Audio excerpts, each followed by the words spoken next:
Cold evening winds brushed against the glowing windows of the bakery as the world outside slowly sank into night. Streetlights flickered awake one by one, painting long, pale reflections across the wet pavement. Inside the small corner bakery, warm golden light hugged every corner, making the shelves full of cakes and pastries shine like treasure. The sweet smell of cream, fresh bread, and vanilla drifted through the air, comforting anyone who stepped inside. But tonight, someone stepped in not for comfort, but for survival. A little girl stood just inside the door, her shoes soaked, her hair tangled, and her small hands shivering as she pressed them together. She looked around with a mixture of fear and hope, as though she wasn't sure if she even belonged inside a place like this. The other customers barely noticed her. Some were busy scrolling through their phones. Others chatted about work, but the girl walked slowly toward the counter, her eyes fixed on the cakes behind the glass. She placed her hands together and asked in a trembling voice, Do you have any expired cake? Or old cake? Anything you don't need? The cashier blinked, confused. Expired, sweetie? Why would you want that? The little girl tried to smile, but it broke halfway. I'm hungry. I don't need a new one. I just want something to eat. Her voice cracked so gently that it felt like the entire room should have gone silent. But nobody paid attention, except one man. A tall figure in a perfectly tailored navy blue suit stood near the far side of the bakery, leaning against the wall as he checked something on his phone. But the moment the girl spoke, his eyes lifted. Something about her voice, its softness, its desperation, pulled him in like gravity. The cashier sighed, sounding helpless. I'm really sorry, sweetheart.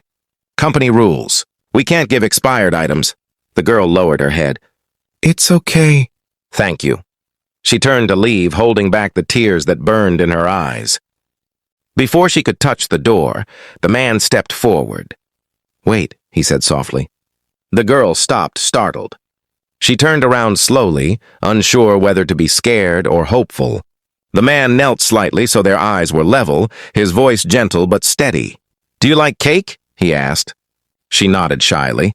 Yes, but I can't pay. You don't have to, he said. He walked to the counter. Pack your best cake for her, he told the cashier. The cashier looked between them in surprise but obeyed. The girl watched with disbelief, her breath hitching as the man returned and handed her the cake box. For me, she whispered. For you, he said kindly. And for anyone waiting at home. The girl swallowed hard. My mom, she hasn't eaten in 2 days. Those words hit him like a punch to the chest. He felt something inside shift, an emotion he hadn't felt in a long time. What's your name? He asked. Lily, she whispered. And where is your mother now? At home, she's sick. I went out to find something, anything. The man exhaled slowly, his expression softening with a mix of pain and determination. Lily, he said gently, you shouldn't be going through this alone. He took out his phone and made a call, speaking quietly but firmly. Lily didn't understand the words, but they sounded important. When he hung up, he looked at her again. I'm going to help your mother, he said. You don't have to be afraid. For the first time in a long time, Lily felt a spark of safety warming her heart. The man offered her his hand. Come with me.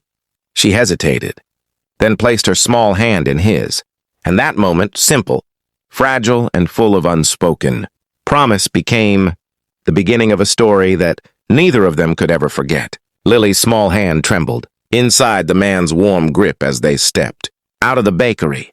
The cold night wrapped around her thin clothes, but for the first time in days, she didn't feel entirely alone. The streetlights flickered on the wet pavement, reflecting like broken stars beneath their feet. Each step she took felt heavy, not from fear, but from the overwhelming emotion building in her chest. She looked up at the man walking beside her. Why are you helping me? She asked softly, almost afraid of the answer. He slowed his steps, glancing down at her. Because no child should have to beg for old food, he said, his voice thick with emotion even he wasn't used to feeling. And no mother should suffer while her child searches the streets alone. Lily swallowed hard, her throat tightening. Nobody had ever spoken about her life with such care before. People usually get angry, she whispered. They tell me to leave, or say I'm making stories. The man's chest tightened painfully. What kind of world had allowed this child to feel unwanted? His jaw clenched, but his voice remained gentle. "You're not making stories, Lily. You're surviving. And that takes more courage than most people will ever understand." A tear slipped from Lily's eye before she could wipe it away. The man noticed and slowly bent down, gently brushing her tear with his thumb. "You're safe," he whispered. "I promise." They continued walking through the dimly lit street until they reached a small, crumbling apartment building. The paint peeled from the walls, and the windows looked tired, worn by years of neglect. Lily hesitated at the entrance. "She's inside," Lily murmured, gripping the cake box tightly. "My mom. She doesn't know I went out." "She might be scared." "Let's go," he said softly.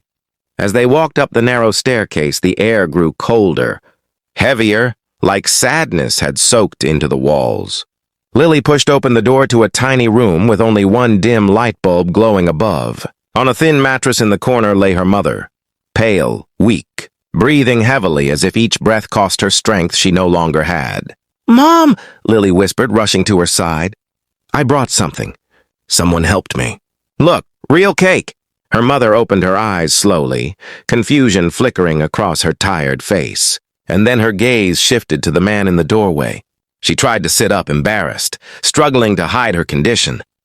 I'm sorry you see us like this," she said weakly. The man stepped closer, his heart shattering inside his chest. "Please don't apologize," he said. "You've endured more than anyone should." The mother's eyes filled with tears, silent. Painful tears that rolled down her cheeks as Lily gently placed the cake beside her.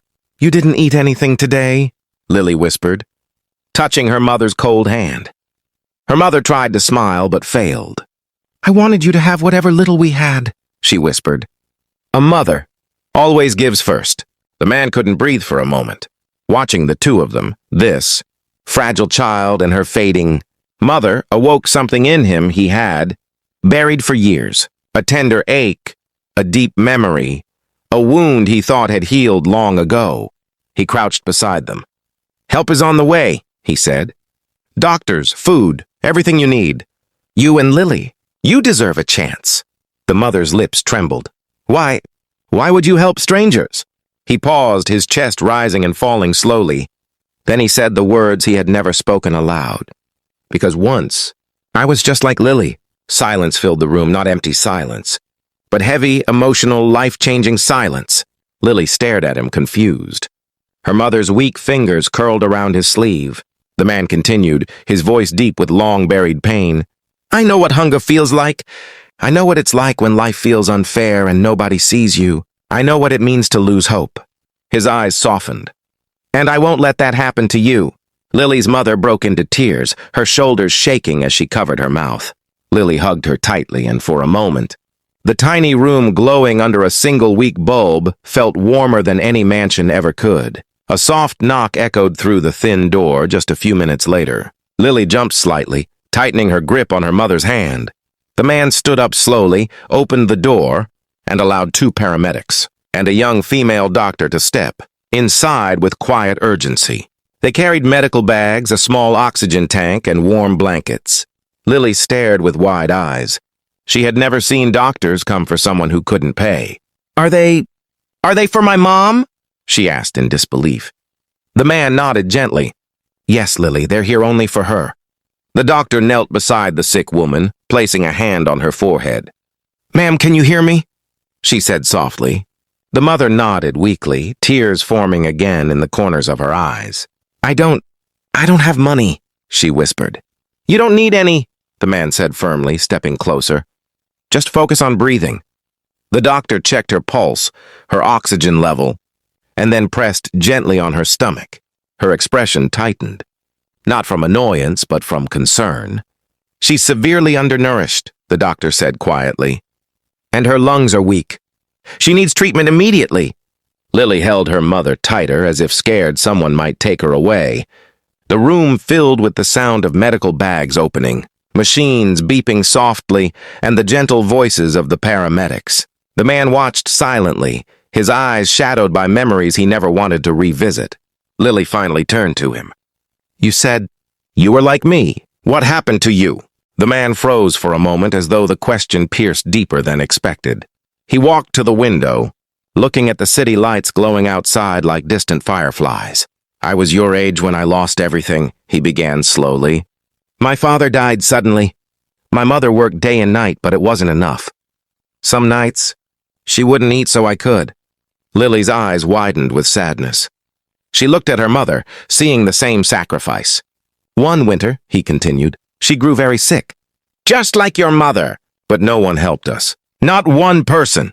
His voice cracked, slightly, a rare crack in the voice of a man who always appeared unshakable.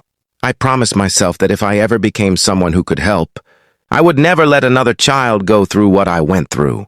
Lily softly whispered, "You kept your promise." He smiled faintly, but his eyes were wet. Suddenly, Lily's mother coughed violently, her body shaking. The paramedics quickly adjusted her position and placed an oxygen mask over her face. Lily burst into tears, hugging her mother desperately. "Mom, don't leave me." "Please," she cried, her small hands trembling. The man stepped forward and knelt beside her. "Lily, look at me." She looked up, tears streaming down her cheeks. "She's not going anywhere," he said with quiet strength. "Not tonight. Not while I'm here."